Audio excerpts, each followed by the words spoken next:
खऱ्या अर्थानं राजकारणात यावं हा असा माझा काही मानस नव्हता.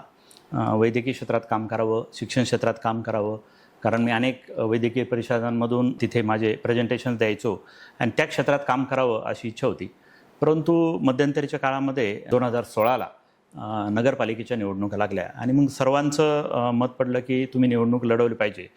त्यावेळेस मी राष्ट्रीय स्वयंसेवक संघाच्या संपर्कात होतो. माझ्याकडं अनेक शिबिरं माझ्या संस्थेमध्ये त्यांचे झाले आणि त्यांचा आग्रह होता की तुम्ही राजकारणात आलं पाहिजे आणि म्हणून मग मी राजकारणात येण्याचा निर्णय घेतला.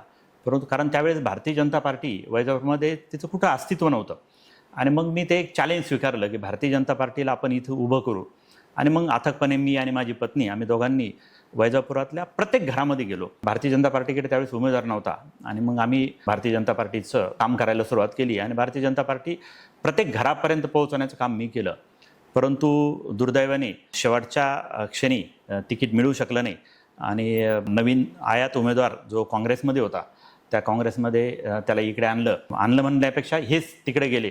कारण त्यांना सरळ सरळ दिसत होतं की भारतीय जनता पार्टीकडनं मी उभा राहिलो, शिवसेनेकडनं साबेरभाई जे उमेदवार होते ते उभे राहिले तर आपला पराभव अटळ आणि म्हणून त्यांनी भारतीय जनता पार्टीत येण्याचा निर्णय घेतला. खरं तर ते काँग्रेसमध्ये होते, परंतु काँग्रेसचं तिकीट मिळावं याच्यासाठी ते भारतीय सुप्रीम कोर्टात गेले. त्यांच्यासाठी स्त्री आणि पुरुष हे दोन्ही जागा ओपन होत्या, पण तरीसुद्धा त्यांनी काँग्रेसचं तिकीट मिळावं याच्यासाठी खटाटोप केला होता. परंतु नंतरच्या काळामध्ये आमचं आव्हान निर्माण झाल्यामुळे त्यांनी भारतीय जनता पार्टीत येण्याचा निर्णय घेतला. ते आले आणि दुर्दैवाने मग माझं तिकीट कटलं आणि हे जी घटना झाली ती आमच्या खरंच खूप जिव्हारी लागली. कारण आम्ही प्रत्येक तळागाळात प्रत्येक घरापर्यंत पोहोचलो होतो. लोकांनासुद्धा बदल हवा होता आणि मग म्हटलं आता आपण ह्या सामाजिक कार्यामध्ये राहिलं पाहिजे आणि म्हणून नंतरच्या काळामध्ये नांदूर-बंधनेश्वरचं आंदोलन असेल, त्याचा पाठपुरावा करणं असेल आणि मग लोकांना पण वाटायला लागलं की तुम्ही निवडणूक लढवली पाहिजे. आमचे कार्यकर्ते बोलायचे आणि मग आपण निवडणूक